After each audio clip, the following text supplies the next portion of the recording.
I wasn't supposed to be there. The art conference in Los Angeles was Emily's domain, a world of creativity, color, and the kind of intellectual discourse I never quite understood. But when she casually mentioned that Jake, the event's charismatic organizer, had invited her to speak, something in her tone made me decide to join her. Just for a few days, I told myself. Just to show support.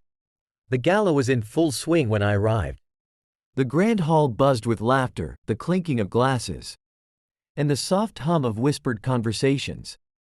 Emily was easy to spot in the crowd, her laughter ringing out like a bell. She stood near the center, a glass of champagne in hand, effortlessly commanding attention in that stunning red dress I'd bought her for our anniversary last year. Next to her was Jake, leaning in just a little too close, his smile just a little too charming. At first, I tried to convince myself it was nothing.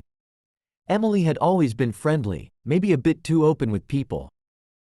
But it was just her way. Still, as I watched them, something gnawed at me, a quiet, insidious doubt that tightened my grip on the glass I was holding. I moved closer, positioning myself behind a large sculpture that shielded me from view. Emily was laughing again, a sound that once brought me comfort but now felt like a dagger twisting in my chest. Jake said something, and she playfully slapped his arm, her hand lingering just a second too long. The look in his eyes wasn't just friendly, it was possessive. My heart pounded as I tried to make sense of what I was seeing. Was I overreacting? Reading too much into a harmless interaction? I wanted to believe that. I needed to believe that. But the pit in my stomach said otherwise. I stepped back, retreating into the shadows, my mind racing. I could feel the familiar weight of my phone in my pocket and, with trembling fingers, I opened the camera app. I didn't want to do it, didn't want to capture this moment of doubt, but something inside me, a primal instinct, forced my hand. I snapped a photo, then another, each click of the shutter sealing the knot in my gut tighter. As the night wore on, I watched from the periphery, every glance, every touch between them fueling the growing fire of suspicion. When she finally kissed him on the cheek, I knew. This wasn't just friendly banter. This was something more, something darker. The gala ended, and the guests began to disperse.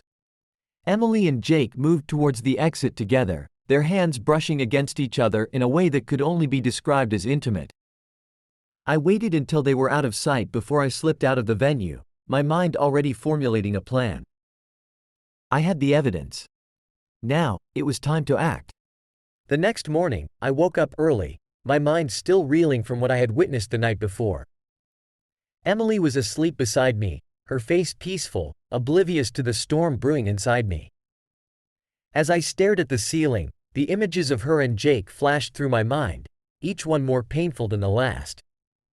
I could still hear her laughter. See the way she touched his arm, the look in her eyes that wasn't meant for me. I quietly slipped out of bed, careful not to wake her, and headed to the bathroom. Splashing cold water on my face, I stared at my reflection in the mirror. I looked exhausted, my eyes red-rimmed and hollow. A part of me wanted to confront her right then and there, demand answers, but I knew I wasn't ready. Not yet. I needed to be sure. After a quick shower, I dressed and headed out to the hotel lobby, leaving Emily still asleep. I needed fresh air, a break from the oppressive weight of my thoughts. The morning was crisp, the streets of Los Angeles just beginning to stir with life. I found a quiet cafe a few blocks away and ordered a coffee, settling into a corner table where I could think. As I sipped my coffee, my phone buzzed with a message. It was from Emily. "Morning, honey. Where are you? I missed you at breakfast." I stared at the screen, my heart twisting. Just yesterday, that message would have brought a smile to my face. But now it felt like a cruel joke. I didn't respond right away. Instead, I opened the photo gallery and looked at the pictures I had taken the night before. There was no mistaking it, her smile, the way she leaned into him, the way he looked at her. It was all there, laid bare in those still images. My thoughts raced as I considered my next steps. I could confront her now, force the truth out of her, But what would that accomplish? She would deny it, or worse, lie straight to my face. No, I needed to know more. I needed proof that went beyond a few photos. I began to think about how I could gather more evidence. It wouldn't be difficult, I had the resources, the connections. I knew how to access private conversations, emails, text messages. All I needed was time. The phone buzzed again, another message from Emily. Are you okay? I took a deep breath and typed a reply, forcing myself to sound casual. Just went out for a walk. I'll be back soon. The lie slipped out easily, surprising me with how natural it felt. I wasn't used to lying to her, but now it seemed like the only way to keep control of the situation. As I sat there, staring out the window at the bustling city, I realized that things were already different. The trust that had once been the foundation of our marriage was gone, replaced by suspicion and doubt. And once that trust was broken, there was no going back. I finished my coffee and headed back to the hotel, my mind made up. I was going to find out everything. I had to. Because once I had all the pieces, I could decide what to do with them. And when the time came, Emily and Jake would have no idea what hit them. Back at the hotel, Emily was waiting for me in the room, her face lit up with a smile as soon as I walked in. It was the kind of smile that once made me feel like the luckiest man alive, but now it only deepened the ache in my chest. I forced myself to smile back, to play the role of the unsuspecting husband. Did you enjoy your walk? She asked, slipping her arms around my waist. It was nice, I replied, pulling her closer, hiding the turmoil behind my eyes. Just needed to clear my head a bit. She nodded, resting her head against my chest. I was thinking we could explore the city together today. Maybe visit some galleries before the conference starts up again?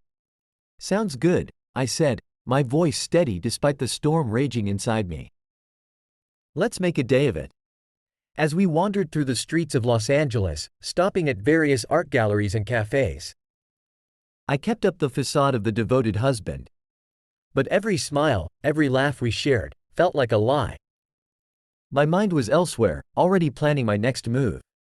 When we returned to the hotel later that afternoon, I excused myself, claiming I needed to catch up on some work.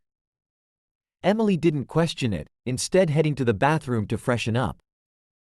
As soon as the door closed behind her, I sprang into action. I retrieved my laptop from my bag and quickly set up the necessary programs.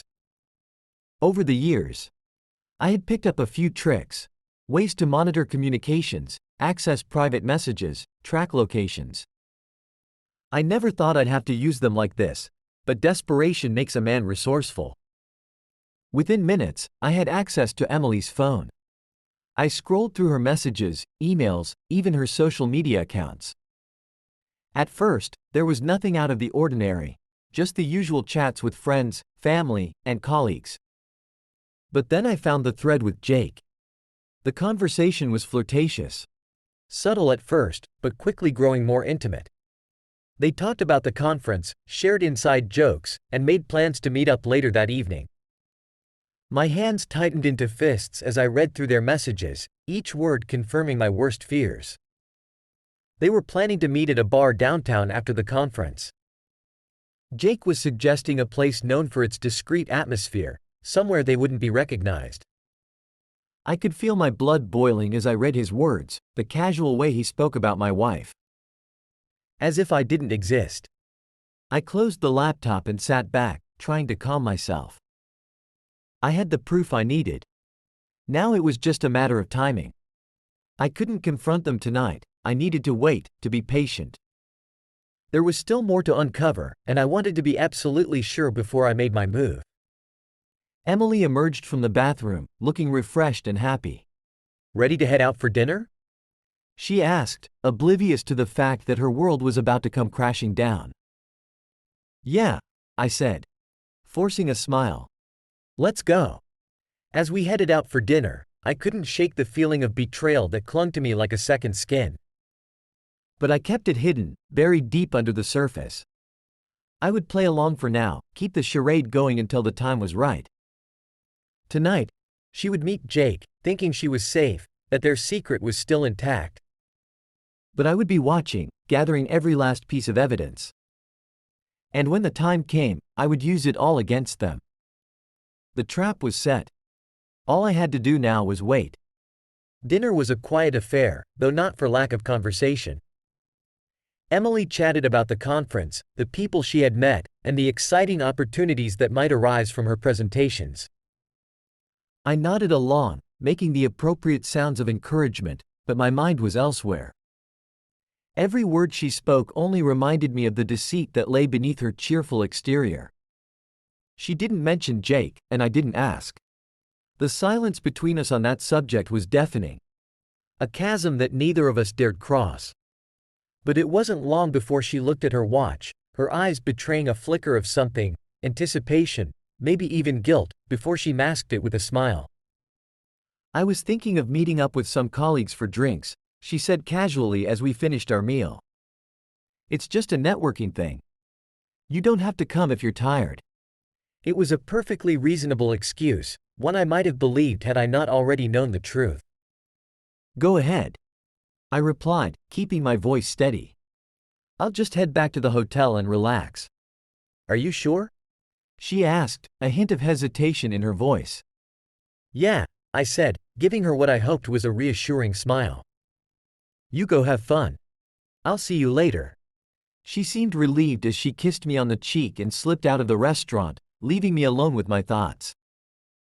I waited for a few minutes, just long enough for her to get a head start, before I left as well. My heart pounded in my chest as I hailed a cab, directing the driver to the bar I had seen mentioned in the messages. The bar was just as Jake had described it, dark, intimate, and discreet. It was the kind of place where people went to hide, to escape the prying eyes of the outside world. I paid the driver and stepped out onto the sidewalk, my breath catching in my throat as I saw them through the window. Emily and Jake were seated at a corner table, far enough from the other patrons to have their privacy.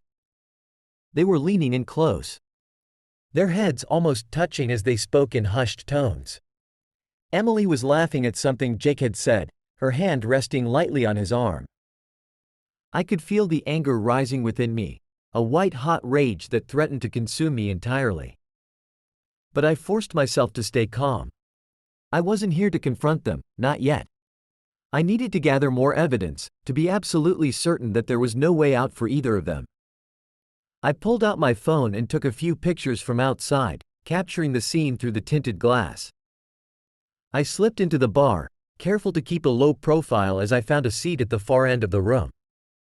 From there, I could watch them without being seen, my heart pounding with every second that passed. They were so engrossed in each other that they didn't notice me enter. They didn't notice anything beyond their little world of deceit. As the minutes ticked by, I watched as the intimacy between them grew. Jake reached out and took her hand, squeezing it gently as he leaned in closer. Emily's expression softened, a look of affection in her eyes that was once reserved only for me. They talked for a while longer, their heads bent together, before Jake leaned in and kissed her.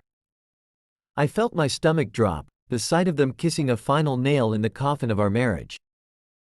But instead of letting the rage consume me, I channeled it into something colder, more calculated. This was the moment I had been waiting for. I took a deep breath and snapped another photo, capturing the kiss in perfect detail. I could hear their voices now, snippets of their conversation drifting over the soft murmur of the bar. They were making plans for later that night, discussing how to slip away without arousing suspicion. Jake mentioned a hotel, a room he had already booked for them. It was all I needed. I had the evidence, the proof that I had been seeking. But as I sat there, watching them, a new thought began to form in my mind. It wasn't enough to simply confront them, to show them the photos and demand answers. No, I needed to make sure they felt the consequences of their actions in the most public, humiliating way possible. The storm inside me was no longer just anger. It was a plan, a calculated path toward revenge that would leave them both exposed and powerless. I left the bar quietly, unnoticed by either of them, and made my way back to the hotel. Tonight, I would set everything in motion. By tomorrow, their lives would never be the same. Back in the hotel room, the walls seemed to close in on me. The weight of what I had witnessed pressed down hard, but I didn't let it break me. Not yet. The photos, the messages, the kiss. They were all just pieces of a larger puzzle, a puzzle that I was now determined to complete. I sat down at the small desk by the window, opened my laptop, and began the process of assembling everything I had gathered. The pictures from the gala, the texts I'd retrieved from Emily's phone, the photos from the bar, it was all there, laid out in front of me like evidence in a criminal case. But this was no ordinary crime. This was the betrayal of trust. The destruction of a marriage. And I was the judge, jury, and executioner. The first step was to ensure that the evidence was indisputable. I knew I needed more than just photos. I needed context, a narrative that would leave no room for doubt. I spent the next hour carefully crafting a timeline, matching the photos with the messages, stitching together a story that would expose Emily and Jake for what they truly were. Next, I considered how to deliver this damning information. A private confrontation was out of the question. It would be too easy for them to deny, to manipulate the situation. No, I needed to make sure everyone knew the truth, that there was no way for them to escape the consequences. That's when it hit me. The conference. It was the perfect opportunity, the ideal stage for the final act. Emily was scheduled to speak at a panel the next day, an event that would be attended by colleagues, peers, and the art world's elite. If I timed it right, I could ensure that her reputation, her career, and her relationship with Jake were destroyed in one fell swoop. I knew the organizers of the conference well enough to pull some strings.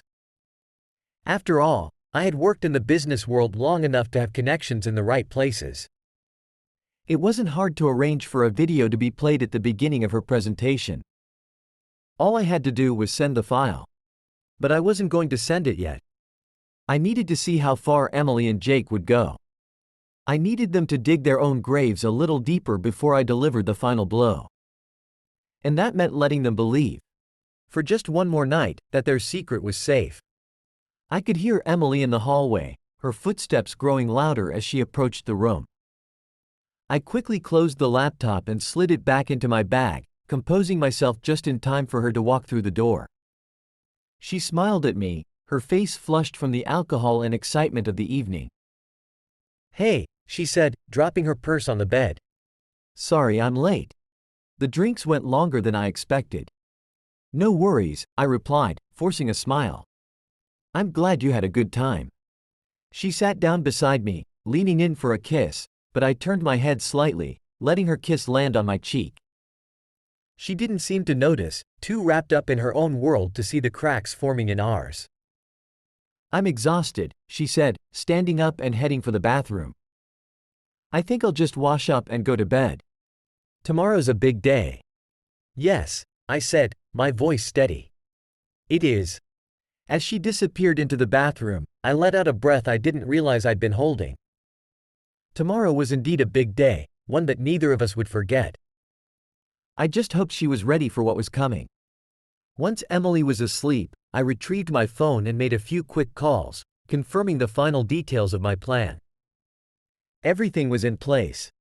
All that was left was to wait for the right moment. Lying in bed beside her, I stared at the ceiling, my mind racing. There was no turning back now. Tomorrow, I would destroy everything that had been built on lies and betrayal. And when it was all over, I would be free to start again, without the weight of her deception dragging me down. The setup was complete. The trap was set. All that remained was to watch it unfold. The morning of the conference was a blur of routine, masked tension, and anticipation. Emily was nervous, her usual pre-presentation jitters amplified by the significance of the event. She dressed carefully, choosing a sleek black dress that accentuated her professional confidence. As she stood in front of the mirror, applying the final touches of makeup, she caught my eye in the reflection and smiled. "You'll be there, right?" she asked, her voice tinged with that familiar mix of hope and anxiety. Of course, I said, keeping my tone even. Wouldn't miss it for the world. We left the hotel together, the walk to the conference center eerily quiet despite the bustling city around us. Emily was lost in her thoughts, going over her notes one last time, while I was consumed by a different kind of preparation. My plan was in motion, and there was no turning back. When we arrived, the venue was already buzzing with activity. Attendees milled about, exchanging pleasantries, sipping coffee, and preparing for a day of presentations and networking. I spotted Jake across the room, his back turned as he engaged in a conversation with another speaker. Emily didn't seem to notice him, or if she did, she didn't let it show. We exchanged brief goodbyes as she headed backstage to prepare for her panel. I watched her go, my heart pounding with a mix of anticipation and dread. This was it, the moment I had been waiting for. I made my way to the auditorium, where Emily would be presenting. The room was large, filled with rows of chairs that were rapidly being occupied by eager attendees. I found a seat near the back, close to the exit, where I could watch the proceedings without drawing too much attention. As the lights dimmed and the first speaker took the stage, I felt a sense of surreal calm wash over me. I had done everything I could to ensure that this would go off without a hitch. The file had been sent to the conference organizers, who believed it was a last-minute addition to Emily's presentation, a video she wanted to play before her talk. Time seemed to slow as speaker after speaker took the stage, each one bringing us closer to the inevitable. Finally, Emily was introduced. The applause that greeted her was warm, welcoming. She walked onto the stage with her usual poise, smiling at the audience as she took her place behind the podium. "Good morning, everyone," she began, her voice steady and confident. "Thank you for being here today.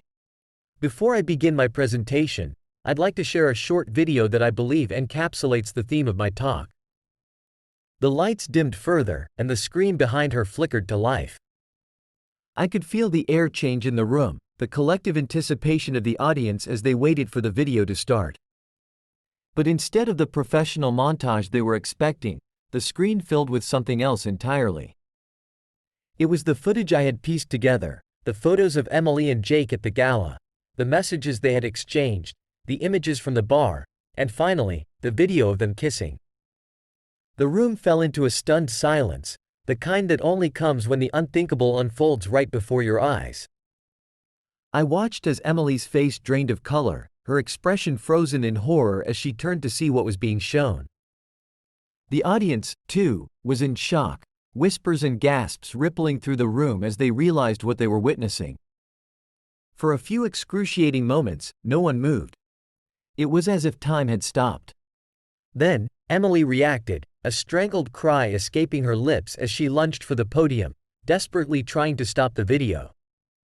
But it was too late, the damage had been done. The lights came back up, revealing a room full of stunned, uncomfortable faces. Emily stood there, trembling, her carefully constructed world crumbling around her. I could see the realization dawning in her eyes, that this was no accident, that someone had orchestrated this humiliation with precision and malice. I remained seated, watching her, my heart pounding in my chest. There was no going back now. The truth was out, and Emily was exposed for all to see. Her career, her reputation, everything she had worked for, it was all unraveling before her eyes. Jake was nowhere to be seen. I had lost sight of him as soon as the video started. I imagined he had slipped out of the room, trying to escape the fallout. But there was no escaping this. The scandal would follow them both, haunting their every move. Emily stumbled off the stage, her composure shattered, as murmurs of disbelief filled the air. Some of her colleagues tried to approach her, offering support or perhaps seeking an explanation, but she pushed past them, fleeing down the aisle and out of the auditorium. I stood up, blending in with the crowd as people began to leave.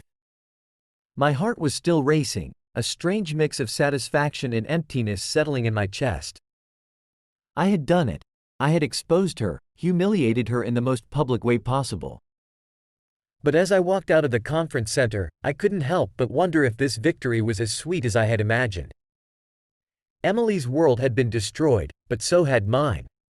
The life we had built together, the love that once existed between us, was gone, replaced by the cold, bitter reality of betrayal and revenge. As I stepped out into the sunlight, the noise of the city filling my ears, I knew that nothing would ever be the same again. The conference was over, but the consequences of that day would linger for a long time to come. The ride back to the hotel was a blur. I barely registered the world outside the window, the honking cars, the people bustling on the sidewalks, the city going on as if nothing had happened. But inside me, a storm was raging, its aftermath churning up emotions I hadn't anticipated. When I walked into our hotel room, the emptiness hit me like a punch to the gut. Emily wasn't there, of course, I hadn't expected her to be. I wasn't sure where she'd gone after fleeing the conference, and for a moment, I didn't care. But as I stood there in the middle of the room, the reality of what I'd done started to settle in. The satisfaction I'd felt when the video played, when I watched her world collapse, was quickly fading, replaced by something darker. Guilt? Maybe. But it was more complicated than that. It was the realization that, in destroying her, I had also destroyed a part of myself. The part that had once loved her, trusted her, believed in us. I sank down onto the edge of the bed, my head in my hands. The weight of everything crashed down on me, the anger, the betrayal, and now, the emptiness. I had spent so much time planning my revenge, thinking it would give me some sense of closure, but now that it was done, all I felt was hollow. After what felt like hours, I finally forced myself to move. I needed to leave, to get out of that room that still smelled of her perfume, that still held traces of our life together. I packed my things quickly, barely paying attention to what I was throwing into the suitcase. All I knew was that I couldn't stay there any longer. As I zipped up the suitcase, there was a knock at the door. My heart leapt into my throat, but when I opened it, it wasn't Emily. It was a hotel staff member, a young woman with a concerned expression. "Mr. Hayes?" she asked hesitantly. "There's a message for you." I took the small envelope from her, my hands trembling slightly. She gave me a sympathetic look before turning and walking away. I closed the door and stared at the envelope for a long moment before tearing it open. The note was simple, written in Emily's neat handwriting. "Michael, I don't know what to say. I know you hate me, and you have every right to. But I need to talk to you, to try to explain. Please meet me at the bar downstairs at 7. If you don't show up, I'll understand. But I'm begging you, please come. Emily." I crumpled the note in my hand, torn between the urge to see her, to hear whatever excuses she had, and the desire to walk away, to leave her behind along with everything else we had once shared. But in the end, curiosity won out. I needed to see her one last time, if only to close this chapter of my life for good. At 7:00, I found myself in the hotel bar, nursing a drink and watching the door. The place was quiet, a stark contrast to the chaos that had erupted earlier in the day. The bartender gave me a polite nod as he refilled my glass, but I barely noticed. When Emily walked in, I felt a strange mixture of emotions: anger, sadness, and something I couldn't quite identify. She looked different, smaller somehow, as if the events of the day had drained her of the confidence she once exuded. Her eyes were red, and I could tell she'd been crying. She spotted me and hesitated for a moment before walking over, her steps slow, cautious. She sat down across from me, not meeting my gaze, and for a while, we just sat there in silence, the tension between us thick and suffocating. "Thank you for coming," she finally said, her voice barely above a whisper. I didn't respond. Just took another sip of my drink, waiting for her to continue. "I don't know where to start," she said, her hands trembling as she reached for her glass of water. "I never meant for any of this to happen." "But it did," I said, my voice cold. "And now here we are." She flinched at my tone but didn't argue. I know I've ruined everything. I wanted to explain, if you'll let me." I set my drink down, leaning back in my chair. Explain, then. She took a deep breath, her eyes finally meeting mine. I was lost, Michael. I felt like I was losing myself in this marriage, in my career, in everything. And Jake. He was there at the right time, saying all the things I wanted to hear. It was a mistake. A terrible, horrible mistake. I listened to her words, the pain in her voice evident. But it didn't soften me. I had heard enough lies to last a lifetime. And now? What do you want from me, Emily? Forgiveness? Understanding? Tears welled up in her eyes, and she shook her head. I don't expect forgiveness. I don't even know if I deserve it. I don't want it to end like this. With so much hate between us. Hate? I scoffed. You think I hate you? No, Emily. I don't hate you. I'm just done. Done with the lies, the betrayal, all of it. She looked down, tears spilling over her cheeks. I'm sorry, Michael. For everything. For a moment, I almost felt pity for her. Almost. But then I remembered the images, the messages, the kiss. The way she had looked at him, the way she had laughed with him. And the pity evaporated. I'm leaving, I said, standing up and tossing some cash on the table for my drink. I don't know what you're going to do, but I'm done. I hope you find whatever it is you're looking for, but it's not with me. Emily looked up at me, her face a mix of despair and acceptance. I understand. Goodbye, Michael. I didn't respond, just turned and walked out of the bar, out of the hotel, and out of her life. The night air was cool against my skin, and as I stepped into a cab, I felt a strange sense of relief. It was over. Finally, it was over. As the cab sped through the darkened streets of Los Angeles, I leaned back against the seat and closed my eyes. The city lights blurred past, a kaleidoscope of colors that barely registered in my mind. My thoughts were a tangled mess, but one thing was clear, I was free. Free from the lies, the betrayal, and the woman who had shattered the life we had built together. But freedom came at a price. The emptiness inside me was palpable. A hollow ache that refused to fade no matter how much distance I put between myself and Emily. I had imagined that once I exacted my revenge, I would feel some sense of closure, of peace. But all I felt was the lingering bitterness of a love that had turned toxic. The cab pulled up to LAX, and I paid the driver, stepping out into the cool night air.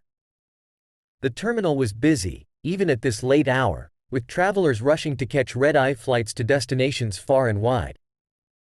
I joined the throng. My suitcase trailing behind me, moving on autopilot through the motions of checking in, passing through security, and finding my gate. I had booked a flight back to New York, where our life had once thrived, where everything had once seemed perfect. But now, that city held nothing for me but memories of a marriage that had crumbled into dust. As I sat at the gate, waiting to board, I wondered if going back was the right choice. Maybe I needed a fresh start, somewhere far from the ghosts of my past. But New York was familiar, and in that moment, familiarity was comforting. I could figure out the rest later. The flight was uneventful, the hours passing in a haze of exhaustion and numbness. I barely noticed the landscape changing outside the window, the endless black of the night giving way to the first light of dawn as we descended into JFK. When the plane touched down, I felt a strange sense of finality. I was back, but nothing felt the same. I retrieved my luggage and made my way through the airport, catching a cab to my apartment in Manhattan. The city was waking up, its streets beginning to buzz with the energy of a new day. But for me, it felt like the end of something, a chapter that had come to a painful, necessary close. When I stepped into my apartment, the silence was deafening. Everything was just as I had left it, yet everything had changed. The place felt cold, lifeless, as if it too had been tainted by the events of the last few days. I dropped my suitcase in the hallway and wandered into the living room. Standing there in the dim light filtering through the curtains. This was supposed to be my sanctuary, the place where I could rebuild, find myself again. but all I could see were the remnants of the life I had shared with Emily. The photos on the walls, the books on the shelves, the little details that once made this place a home, all of it felt like a lie now, a reminder of what had been lost. I couldn't stay here. Not like this. So, I did the only thing I could think of. I started packing. Clothes, books, anything that was mine and mine alone. The rest, everything that reminded me of her, would be left behind. By the time I was done, several hours had passed, and the apartment was stripped bare of any personal touches. It looked as empty as I felt. I found a storage facility nearby and rented a unit, leaving most of my things there.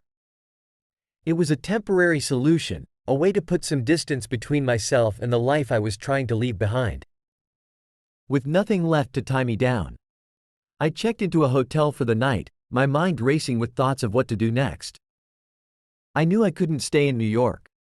It held too many memories, too much pain. I needed to go somewhere new, somewhere I could start over without the weight of the past dragging me down. After a restless night, I woke up with a sense of determination. I didn't have a plan yet, but I knew I had to move forward, to leave all of this behind once and for all. I spent the day making arrangements, canceling my lease, closing out accounts, severing ties with anything that connected me to my old life. By the end of the day, I was exhausted, but there was a clarity in my mind that hadn't been there before. I was ready to leave New York, to leave everything behind. The final piece of the puzzle was deciding where to go. I sat down with a map, tracing my finger over the cities and towns, each one representing a potential new beginning. I thought about the places I had always wanted to visit, the places that had intrigued me over the years. And then, my finger stopped on a city that seemed to call to me, a place that was far enough from everything I knew, yet held a certain allure. San Francisco. It was perfect. A fresh start in a city with a creative pulse, a place where I could disappear into the crowd and find myself again. I booked a one-way ticket, feeling a strange mix of excitement and fear. This was it, the beginning of a new chapter, one that I would write on my own terms. As I boarded the plane the next morning, I took one last look at the skyline of New York, letting the memories fade into the background. I was leaving the past behind, ready to face whatever came next. And for the first time in a long while, I felt a glimmer of hope. Maybe, just maybe, I could find peace on the other side of this storm. San Francisco greeted me with a cool breeze and the smell of the ocean. The city was alive with a different kind of energy, one that felt both familiar and foreign at the same time. The streets were bustling with people, each seemingly on their own unique path, weaving in and out of cafes, galleries, and the historic architecture that gave the city its charm. It was everything I had hoped for, new, vibrant, and utterly detached from the life I had left behind in New York. I checked into a modest apartment in North Beach, a neighborhood known for its artistic flair and eclectic vibe. The place was small, but it was mine, and that was all that mattered. The moment I set down my bags, I felt a strange mix of relief and anticipation. This was my blank slate, my chance to rebuild. The first few weeks were a blur of exploration and adjustment. I wandered through the narrow streets, losing myself in the city's maze-like layout, discovering hidden cafes and quiet parks. I spent hours at the waterfront, watching the boats come and go, the Golden Gate Bridge looming majestically in the distance. The city became my escape, a way to forget everything that had happened and focus on what was to come. But the past, I learned, is not so easily forgotten.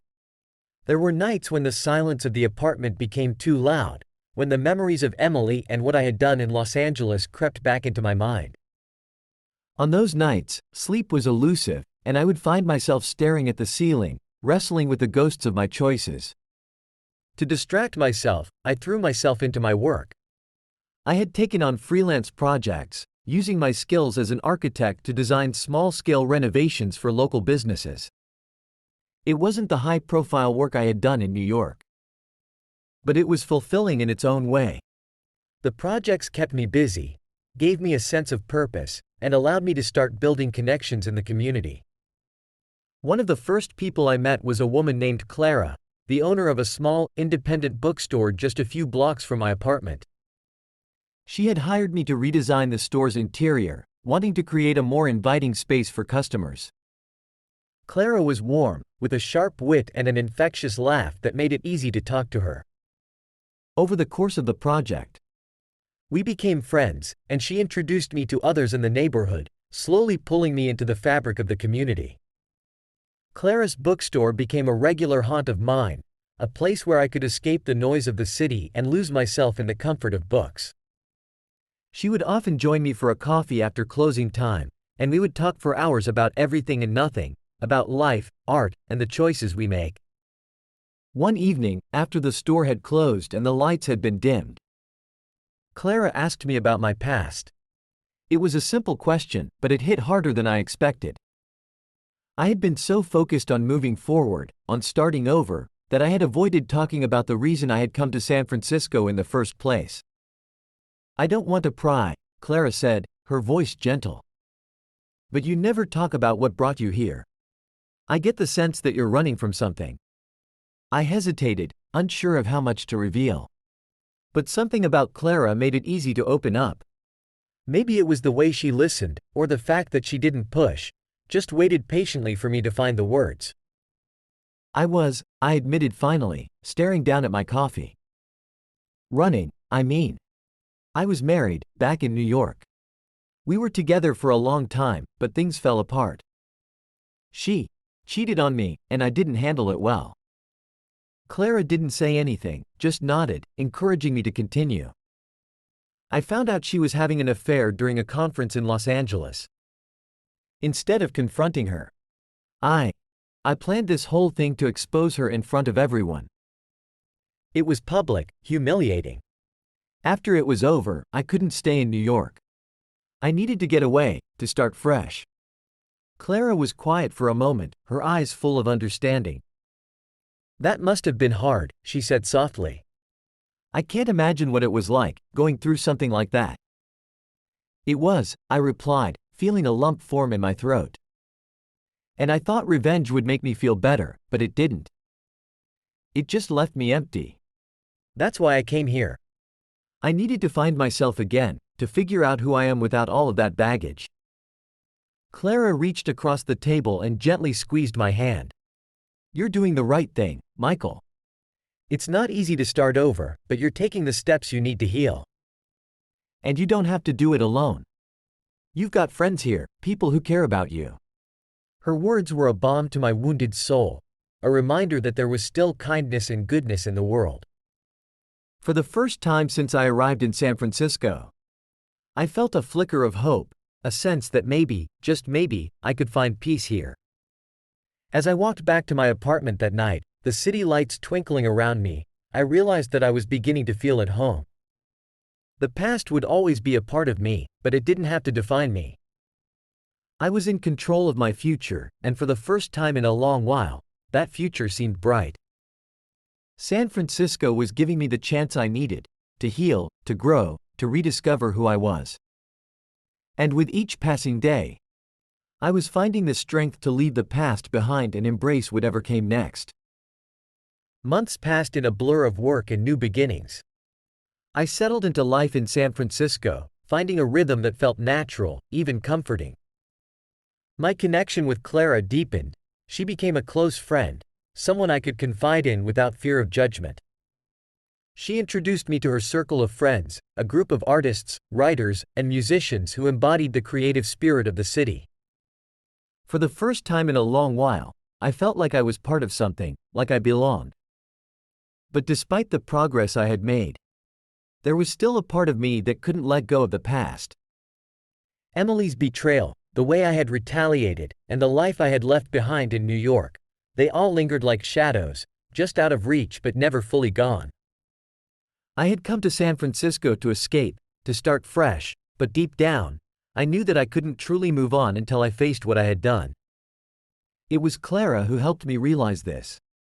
We were sitting in her bookstore one evening, the place empty except for the two of us.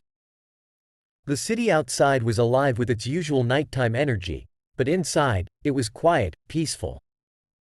We had just finished discussing a project I was working on when Clara looked at me with a seriousness that caught me off guard. You know, Michael, she began, her voice steady, you've come a long way since you first got here. You've built a new life, made new friends, and started to heal. But I can tell there's still something holding you back.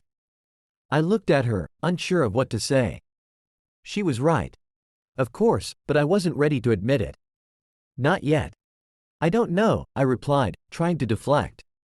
I feel like I've moved on. I'm in a better place now. You are, she agreed, nodding. But moving on doesn't just mean starting over. It also means coming to terms with what happened, with the choices you made. You can't fully heal until you confront those things. Her words hit me like a punch to the gut. I had been avoiding this conversation, avoiding the truth she was laying bare in front of me. I wanted to believe that leaving New York was enough, that building a new life in San Francisco would somehow erase everything that had happened. But deep down, I knew it wasn't that simple. What are you saying? I asked quietly, afraid of the answer. I'm saying that maybe it's time to face the past, Michael. You can't keep running from it. At some point, you have to deal with what happened, with how you handled it. Otherwise, it's going to keep haunting you, no matter where you go. Her words echoed in my mind long after I left the bookstore that night. I walked through the streets of San Francisco, the city alive around me, but all I could think about was New York, about Emily, about the way I had exposed her and Jake. I had justified my actions at the time, telling myself that they deserved it, that it was the only way to get closure. But as the months had passed, the satisfaction I had felt in the moment had turned into something else. Regret, guilt, a sense of unease that I couldn't shake. Clara was right. I had to confront what I had done, not just to Emily, but to myself. I had to face the part of me that had chosen revenge over understanding, that had let anger dictate my actions. It was the only way to truly move on, to finally put the past behind me. The next day, I made a decision. I would go back to New York, not to stay, but to confront the past head-on. I needed to see the city again, to walk through the places where everything had fallen apart, and to come to terms with what I had done. It was the only way I could truly start over. I booked a flight for the following week, feeling a mix of dread and resolve. This wasn't going to be easy, but it was necessary.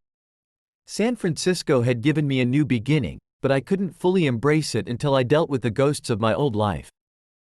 The day of the flight came quickly, and as I boarded the plane, I couldn't help but feel a sense of foreboding. I hadn't been back to New York since I left, and the thought of returning filled me with a strange combination of nostalgia and anxiety. But I knew this was the right thing to do.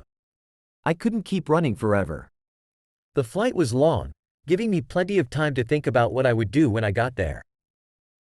I had no intention of seeing Emily, that chapter of my life was closed. But I needed to visit the places that held the most memories, the places where I had made the choices that had led me to this point. I needed to confront those moments, to make peace with them, so I could finally move on. When the plane touched down at JFK, I felt a wave of emotions wash over me. The city was the same as I had left it, busy, chaotic, full of life, but I was different. I was here not as the man who had left in a whirlwind of anger and pain, but as someone who had grown, who was ready to face the truth and finally let go. As I stepped out of the airport and into the familiar streets of New York, I took a deep breath and prepared myself for what was to come. This wasn't going to be easy, but it was the final step in my journey. It was time to face the past, so I could fully embrace the future. The streets of New York were as bustling as ever when I arrived. The city, in all its frenetic energy, seemed unchanged, almost mocking in its normalcy. I navigated the familiar streets, feeling like a ghost moving through a place I once called home. Each corner, each building, seemed to hold a piece of the past that I needed to confront. My first stop was our old apartment. Standing outside the building, I stared up at the windows. The ones where we had shared so many moments, happy and otherwise. The building was still the same, but it felt like a relic from another life. I couldn't go inside, It had been rented out to someone else. But just standing there, remembering the life we had lived, was a step toward closure. Next, I visited the cafe around the corner, the one where Emily and I used to have our morning coffee. The place had changed slightly, but the essence remained the same. I sat in a corner booth, sipping a coffee and letting the memories wash over me. I remembered the laughter, the conversations, and the warmth of those mornings, moments now tainted by the betrayal that had followed. I realized that part of my healing required me to accept those memories for what they were, acknowledging both the good and the bad. I spent the next few days revisiting other significant places: the park where we had our first date, the art gallery where we had celebrated anniversaries, and even the spot where I had caught Emily and Jake. Each visit was a reminder of the choices I had made and the consequences that had followed. It wasn't easy to confront these places, but each visit brought a new layer of understanding and acceptance. One afternoon, I decided to take a walk through Central Park.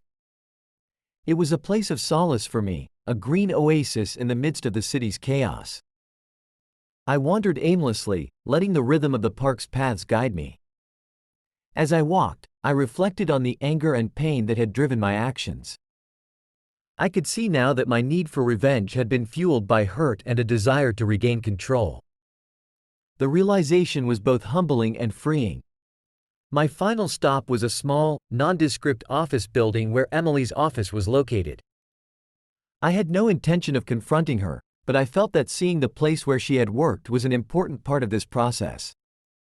I stood outside, watching as people came and went, imagining her inside, working and living a life that had once been intertwined with mine. The building, like everything else, was a symbol of what had been lost. On my last night in New York, I met up with an old friend, Dan, who had been a confidant during the early days of my relationship with Emily. We met at a bar downtown, a place we had frequented together. As we caught up, I shared what had happened: the affair, the revenge, the move to San Francisco. Dan listened, offering support and understanding. "It sounds like you've been through a lot," Dan said, his voice steady. "But it also sounds like you're trying to make sense of it all, to find some closure. That's not easy, and I admire you for facing it head on." His words were comforting, a reminder that I wasn't alone in this process. I had taken the necessary steps to confront my past, to face the choices I had made, and now I felt a sense of resolution beginning to settle in. The next morning, I packed my things and prepared to leave New York once again. This time, however, I felt different.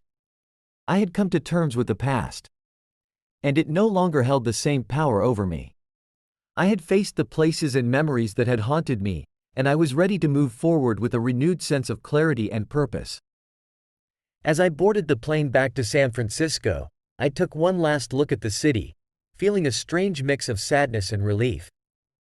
New York would always be a part of me, but I was leaving with a newfound understanding and the ability to let go.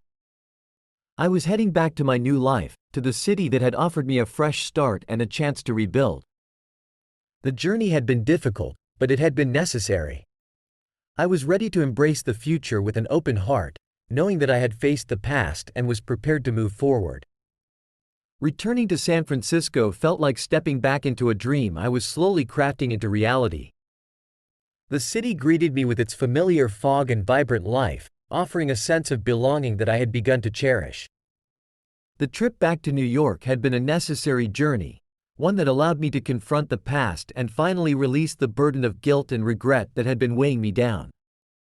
As I settled back into my apartment, I found myself with a renewed sense of purpose.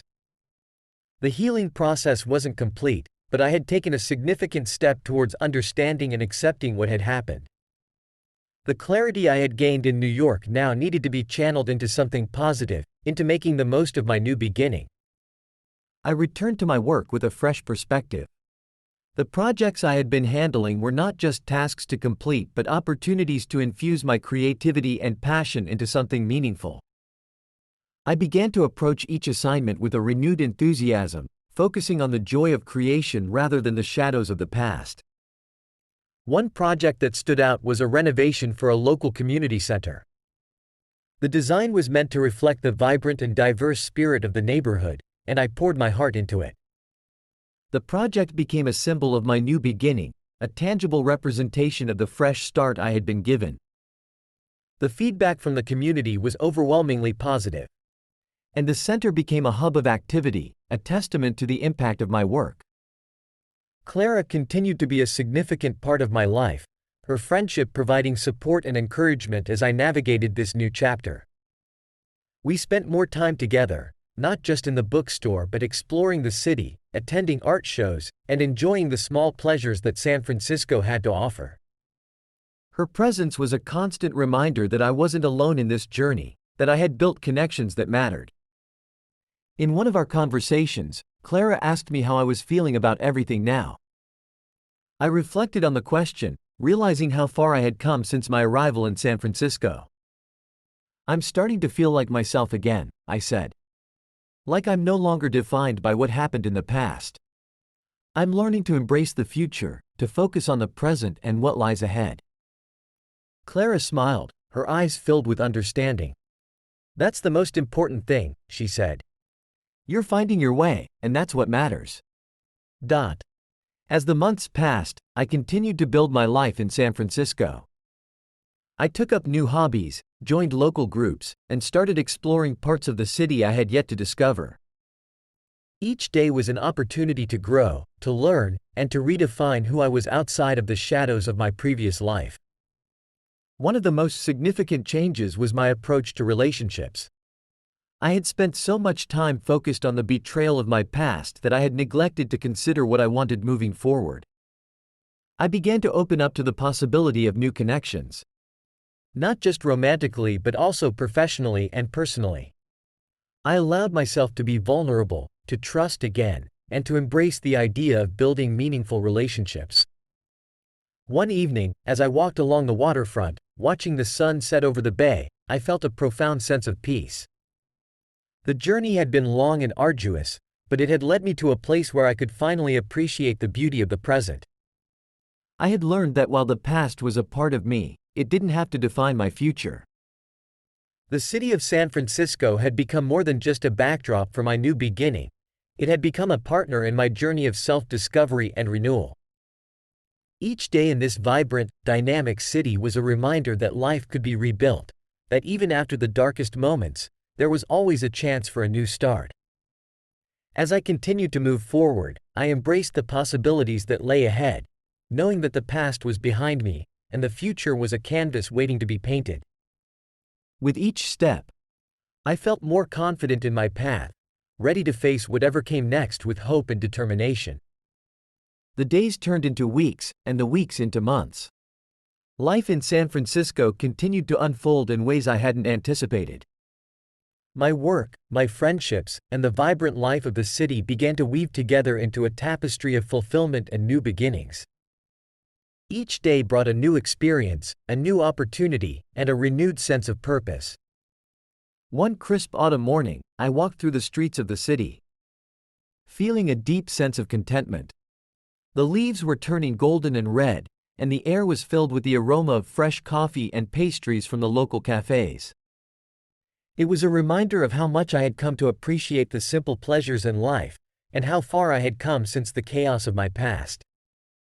The renovation project at the community center was finally complete, and the grand opening was a celebration of what we had achieved together.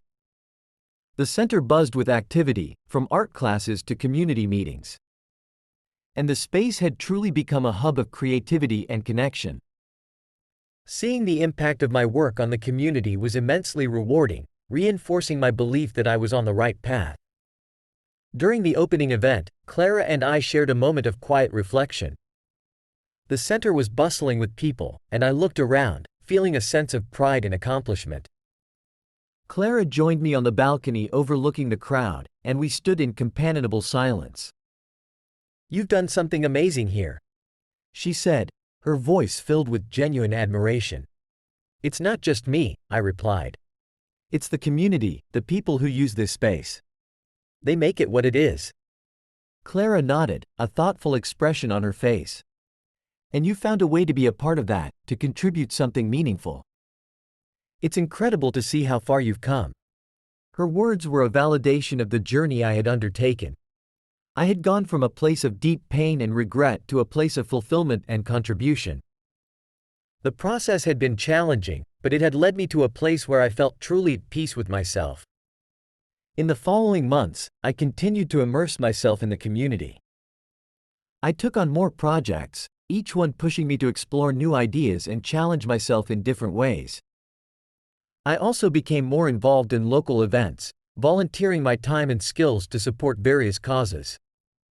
The sense of belonging that I had sought was now a reality, and I embraced it wholeheartedly. One evening, as I sat in a small, cozy cafe writing in my journal, I reflected on the journey that had brought me here. The pain of the past, the revenge, the move to San Francisco, it all seemed like a distant memory now. What mattered was the present and the future that lay ahead. I wrote about the importance of moving forward, of finding meaning in the new experiences and relationships that life had to offer. The past was a part of me, but it no longer controlled my actions or dictated my happiness. I had learned to let go and to embrace the possibilities that lay ahead. As I closed my journal and looked around the cafe, I felt a deep sense of gratitude. The city, the people, and the experiences had all contributed to a sense of renewal and hope. I had taken the steps necessary to heal, to rebuild, and to find joy in the present. The future was now a blank canvas, and I was eager to see what it would become. With each passing day, I felt more confident and optimistic about the path I was on. I had faced my past, made amends with myself, and now I was ready to fully embrace the opportunities that lay ahead. The journey had been long and often painful, but it had led me to a place of understanding and acceptance. As I walked out of the cafe and into the cool evening air, I knew that the future was bright and full of potential. I was ready to face whatever came next with an open heart and a renewed sense of purpose. As winter approached, San Francisco took on a different character. It's usually mild weather giving way to crisp, chilly days. The city's festive decorations added a touch of magic to the streets, and the holiday spirit was palpable in the air. It was a time of reflection and renewal, and I found myself looking forward to what lay ahead with a sense of optimism I hadn't felt in a long time. One Saturday morning, as I walked through the city's holiday market, I couldn't help but feel a sense of gratitude for the life I had rebuilt. The market was alive with colors and sounds. Stalls offering everything from handmade crafts to seasonal treats. I wandered through the stalls, enjoying the festive atmosphere and the sense of community that seemed to envelop the city. While browsing a stall filled with handcrafted ornaments, I ran into an old colleague from New York, Jack. He was in town for a short visit and recognized me immediately. We greeted each other with surprised but warm smiles. The chance encounter felt serendipitous, a reminder of how much had changed since we last saw each other. "Michael, it's great to see you," Jack said, extending a hand. "I didn't expect to run into you here." "Jack, it's been a while," I replied, shaking his hand. "How are you?" We caught up briefly, discussing our respective lives and the changes we had experienced. Jack had moved to a different city for a new job, and he seemed genuinely interested in hearing about my journey and the new life I had built in San Francisco. I shared the highlights of my experiences, the community center project, my involvement in local events, and the personal growth I had undergone. "It sounds like you found your footing," Jack said, nodding appreciatively. "I'm glad to hear that. It must have been quite a transition." "It was," I agreed. "But it's been worth it. I've learned a lot about myself and what I truly want out of life." Our conversation was a reminder of how far I had come. The past no longer defined me, and the future was filled with possibilities. The chance encounter with Jack highlighted the new chapter I was living and the positive changes that had resulted from my journey. As the holiday season progressed, I focused on creating new traditions and experiences. Clara and I hosted a small holiday gathering at my apartment, inviting friends and colleagues to celebrate the season. The evening was filled with laughter, good food, and heartfelt conversations. It was a celebration of the friendships I had forged and the community that had welcomed me with open arms. One evening, as I stood on my balcony watching the city lights twinkle below, I reflected on the journey that had brought me here. The challenges and heartbreaks of the past were behind me, replaced by a sense of fulfillment and a renewed outlook on life. I felt ready to embrace whatever the future had in store. The new year began with a sense of excitement and anticipation. I had set new goals for myself, both personally and professionally. I planned to continue exploring the creative possibilities that San Francisco offered, and I looked forward to deepening the connections I had made. The future felt promising, and I was eager to see where it would lead.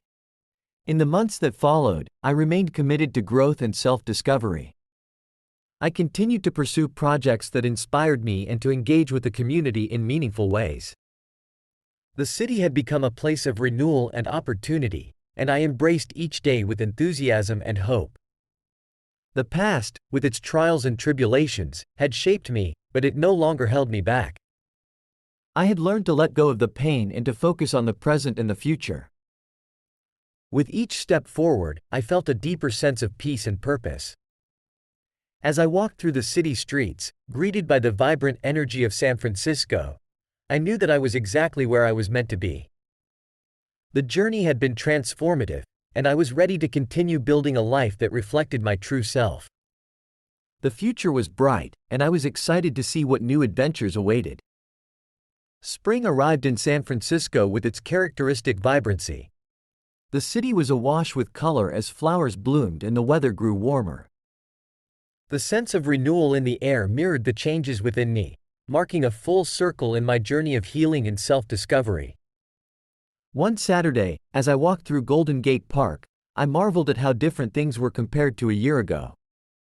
The park was alive with families, joggers, and artists, all enjoying the clear skies and the promise of a new season.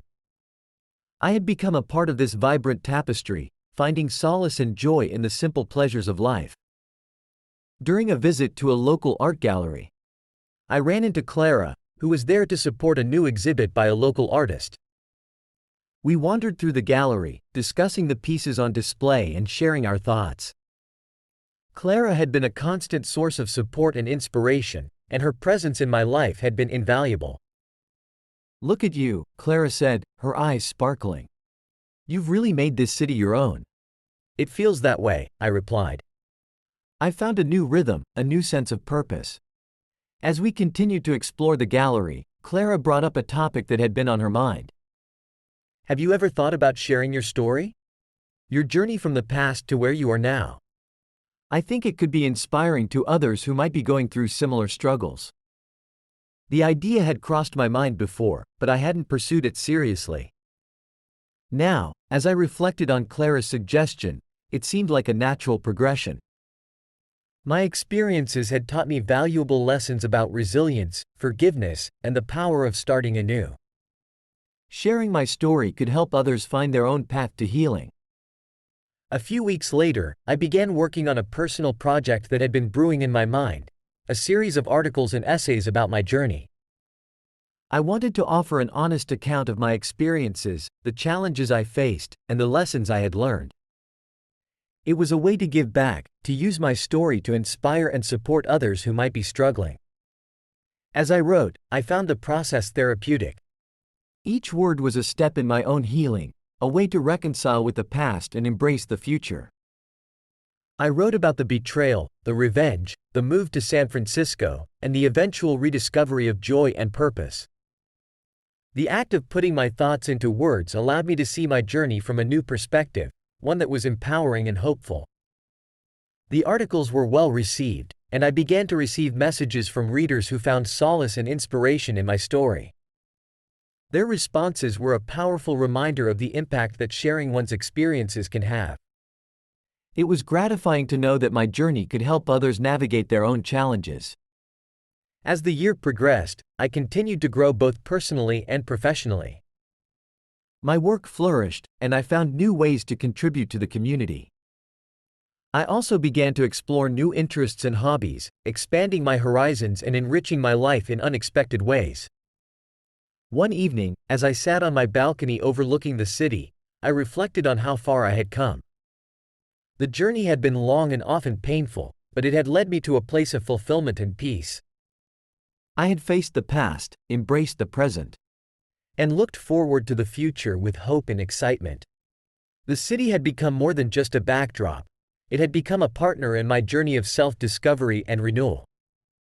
I had found a new sense of belonging and purpose, and I was grateful for the experiences that had shaped me. As I looked out at the city lights and felt the cool breeze on my face, I knew that I was exactly where I was meant to be. The past had been a part of my story, but it no longer defined me. I had embraced the lessons learned and was ready to continue building a life that reflected my true self. With each passing day, I felt more confident and content. The future was full of possibilities, and I was eager to see where it would lead. My journey had come full circle, and I was ready to embrace whatever came next with an open heart and a renewed sense of purpose.